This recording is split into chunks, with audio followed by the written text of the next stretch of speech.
আজকে আমরা শয়তানের পেছন থেকে আক্রমণের কৌশল সম্পর্কে কথা বলবো। এটা একটা ভিন্ন ধরনের আক্রমণ এবং সময় পেলে ডান দিক থেকে বা পরবর্তীতে বাম পাশ থেকে শয়তানের আক্রমণের যে কৌশল সে সম্পর্কে আলোচনা করব।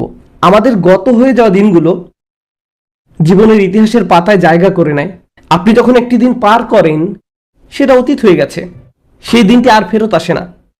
তাই শয়তানের এই আক্রমণ কৌশল উপলব্ধি করার সবচেয়ে কার্যকর উপায় হলো আমাদের অতীতকে আমাদের বিরুদ্ধে ব্যবহার করা হয়। আপনার জীবনের যে ঘটনাগুলো আপনি পার করে গেছেন, যেগুলোর বাস্তব অভিজ্ঞতা লাভ আপনি করেছেন, যে খারাপ সময়ের মাঝ দিয়ে আপনি জীবন অতিবাহিত করেছেন, শয়তান সেই অভিজ্ঞতাগুলো সুকৌশলে আপনার বিরুদ্ধে ব্যবহার করবে। কারণ মনোবিজ্ঞানের দৃষ্টিকোণ থেকে বলতে গেলে আমরা নিজেরা আমাদের জীবনের অভিজ্ঞতাগুলোর একটা সমষ্টি মাত্র।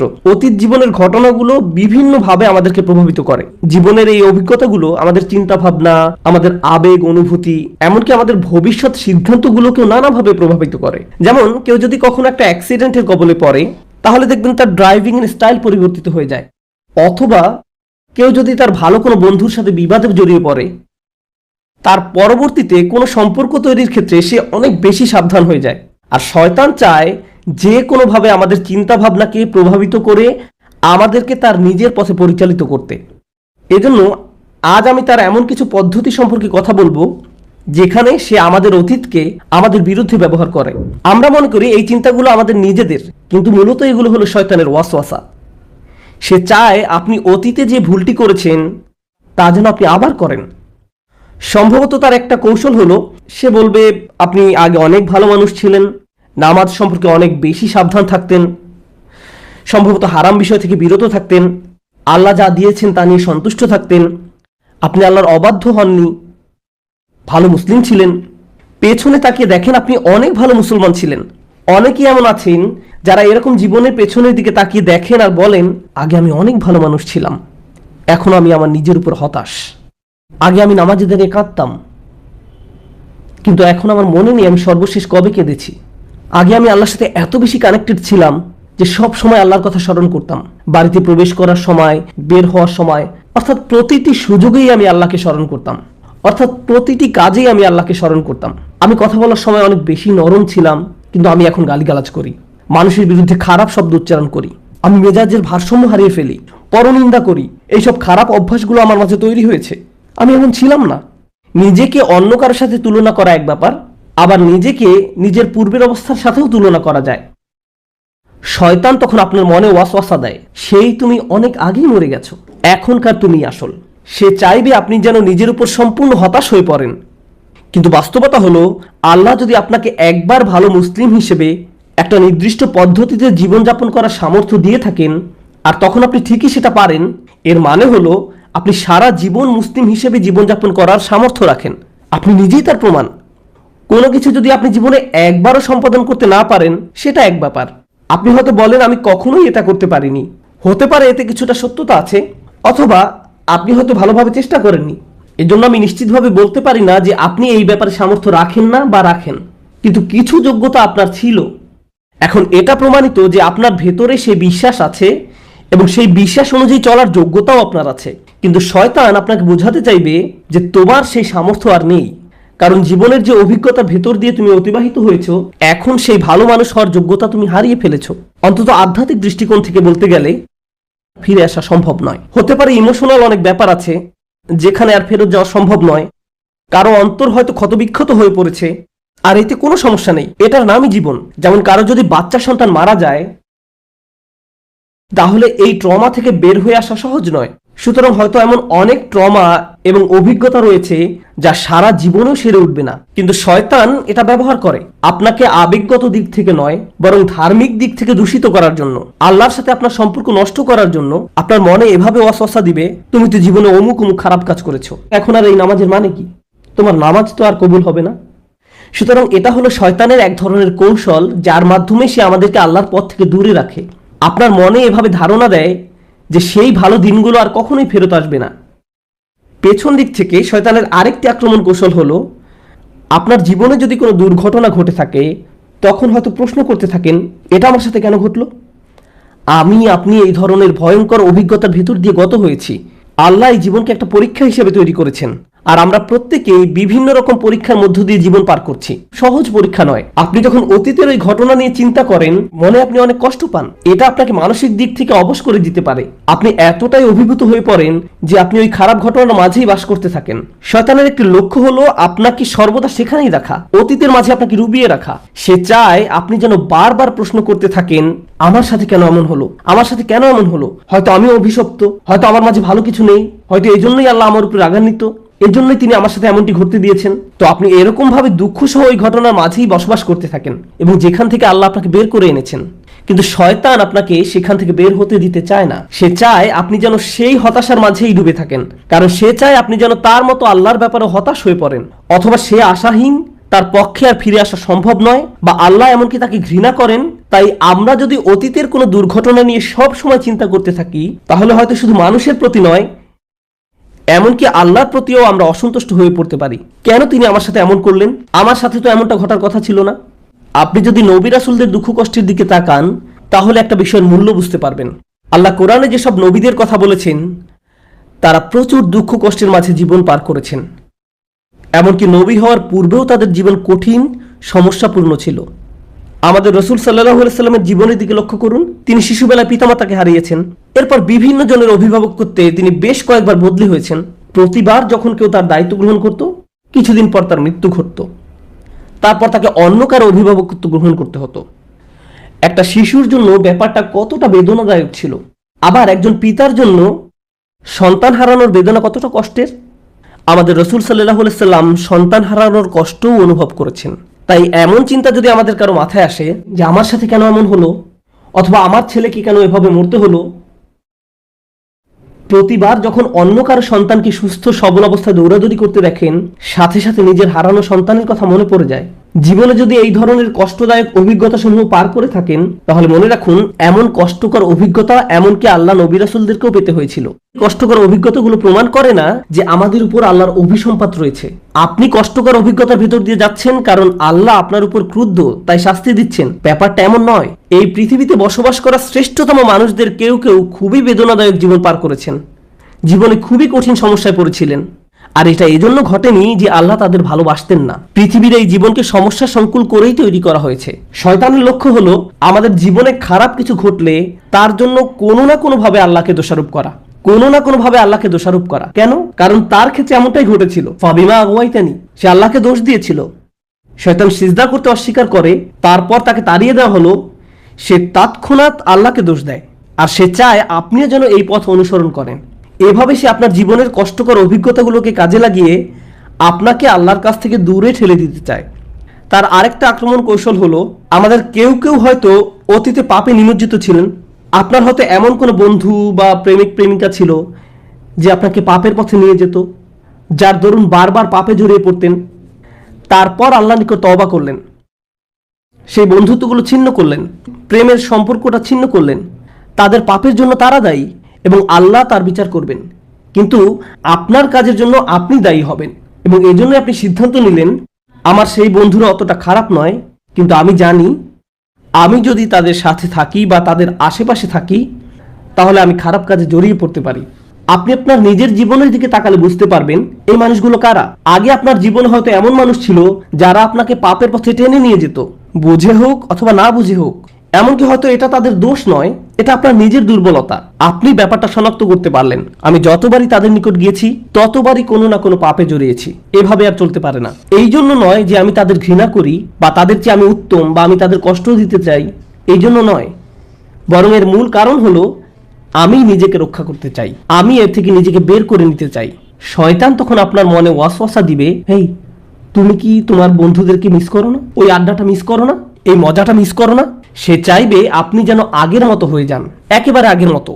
একইভাবে অনেকে আক্ষরিক অর্থেই ভয়ঙ্কর পাপ ছেড়ে দিয়েছিল। তারা মদ পান করা ছেড়েছে, ড্রাগ ছেড়েছে, জেনা ব্যভিচার ছেড়েছে, এরকম ভয়ঙ্কর ভয়ঙ্কর পাপ ছেড়েছে, দূরে সরে গিয়েছে। কখনো কখনো শয়তান এসে আপনাকে খোঁচা দিয়ে বলবে, হেই তোমার তো এখন কঠিন সময় যাচ্ছে, আগের মতো হয়ে যাও। সব সময়ের জন্য না, আরে এই সপ্তাহটা তো তোমার জন্য অনেক কঠিন ছিল, এই মাসটা তো অনেক কঠিন ছিল, কিছু সময়ের জন্য আগের মতো হয়ে যাও। আর আপনি জানেন তখনকার ফিলিংসগুলো কেমন ছিল। আরবিতে একটা প্রবাদ আছে, নিষিদ্ধ সবকিছু আকর্ষণীয়।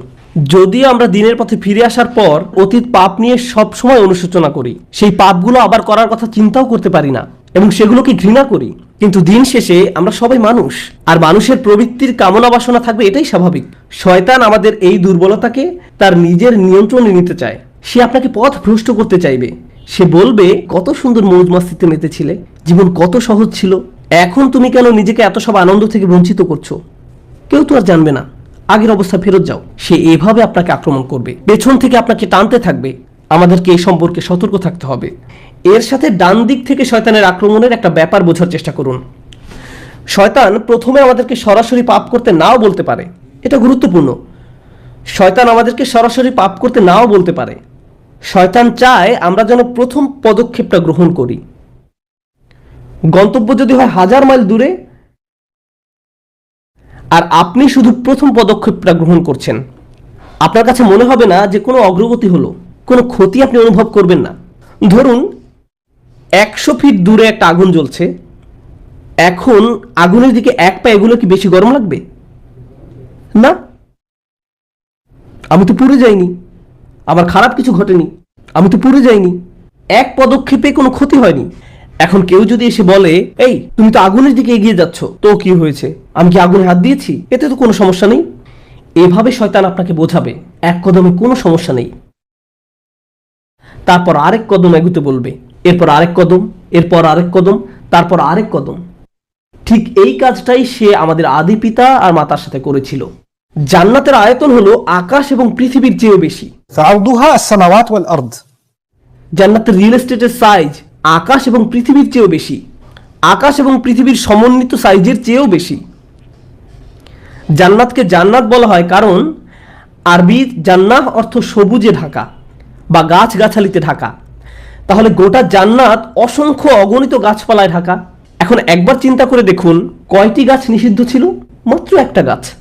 অসংখ্য অগণিত গাছের এক মহাবিশ্বে মাত্র একটি গাছ যেহেতু নিষিদ্ধ ছিল, এর থেকে দূরে থাকা তো সহজ হওয়ার কথা ছিল, সম্ভবত খুঁজেই পাওয়া কষ্টকর হওয়ার কথা, কারণ মাত্র একটা গাছ। ট্রিলিয়ন ট্রিলিয়ন গাছের মাঝে শয়তান তাদেরকে এক কদম করে, তারপর আরেক কদম, এরপর আরেক কদম করে এগিয়ে নিয়ে গেল। সে আপনার কাছে এসেই হারাম কাজ করতে বলবে না, সে কোনোভাবে হারাম কাজটাকে মোড়কে ঢেকে নিবে। ডান দিক থেকে শয়তানের আক্রমণ কৌশল নিয়েও কথা বলা হয়। শয়তান কিভাবে ডান দিক থেকে আক্রমণ করে? ডান পাশ সম্পর্কে যে বিষয়টি সবার আগে মনে রাখবেন তা হলো, আরবিতে ডান পাশ দ্বারা ভালো কাজ বোঝায়। কেউ যখন আপনাকে ডান হাত তথা ইয়ামিন প্রদান করে, এর মানে হলো সে আপনার নিকট অঙ্গীকার করছে বা শপথ করছে। কোনো চুক্তি করার পর মানুষ যখন পরস্পর হ্যান্ডশেক করে, তার মানে তারা চুক্তির সম্মান করবে। কোর্টে সাক্ষ্য দেওয়ার সময় আপনার সাক্ষ্য যে সত্য এবং বিশ্বাসযোগ্য তার ঘোষণা দিতে আপনি ডান হাত উঠিয়ে শপথ করেন। সুতরাং আরব সংস্কৃতি সহ পৃথিবীর বহু সংস্কৃতিতে ডান পাশ দ্বারা আভিজাত্য, ভালো কাজ, সঠিক নিয়মে কাজ সম্পাদন করা, যে কারণে আমরা আল্লাহর নিকট দোয়া করি কিয়ামতের দিন আমরা যেন ডান পাশের মানুষদের অন্তর্ভুক্ত হই, আসহাবুল ইয়ামিন, ডান পাশের মানুষ। সুতরাং ডান পাশ ভালোর সাথে সম্পর্কযুক্ত।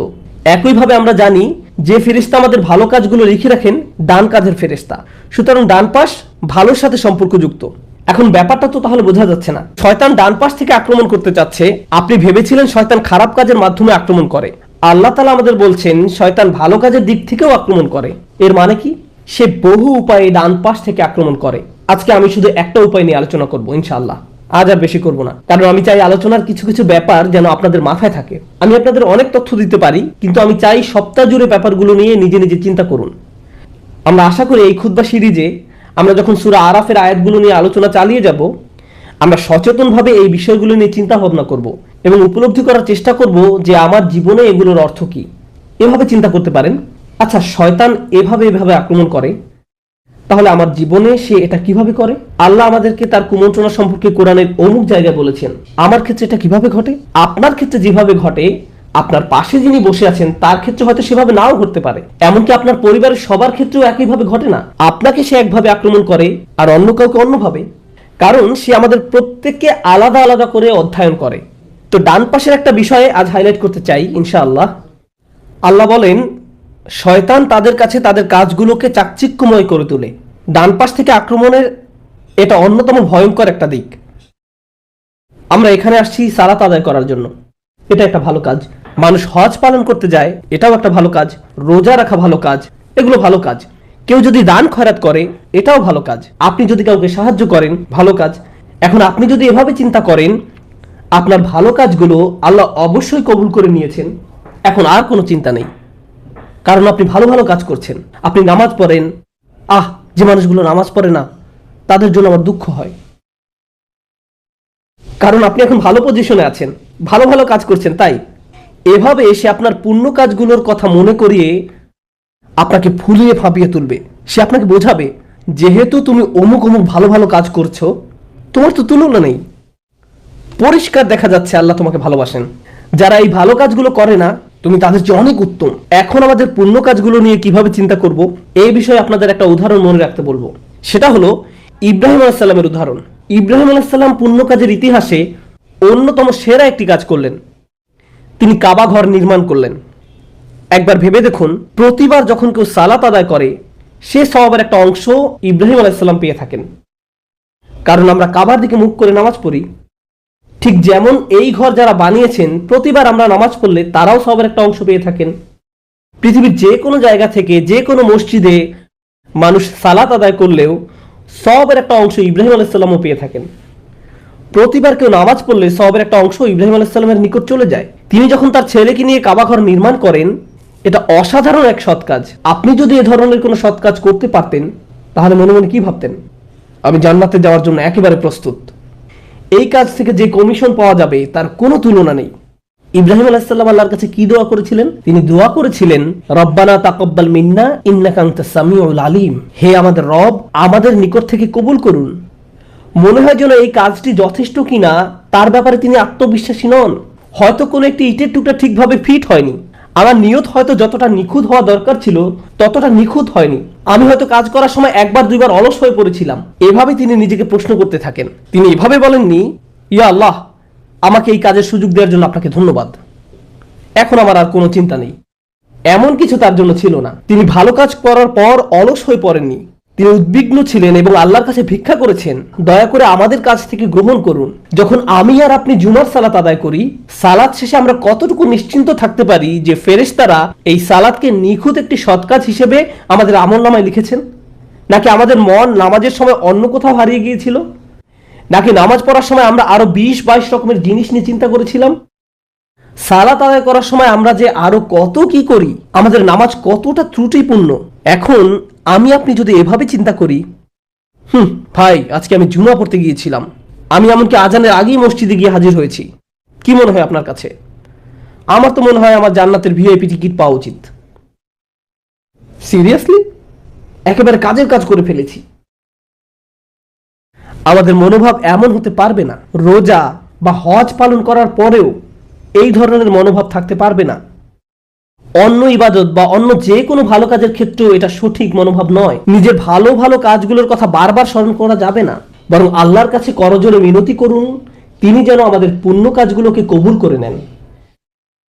শয়তান আমাদের পেছন দিক থেকে যেসব আক্রমণ করে, আল্লাহ যেন আমাদেরকে সেগুলো থেকে রক্ষা করেন, এবং ডান দিক থেকে শয়তানের যেসব আক্রমণ আসে, আল্লাহ যেন আমাদেরকে সেসব আক্রমণ থেকেও রক্ষা করেন। বারাকাল্লাহু লি ওয়া লাকুম। আসসালামু আলাইকুম ওয়া রাহমাতুল্লাহ।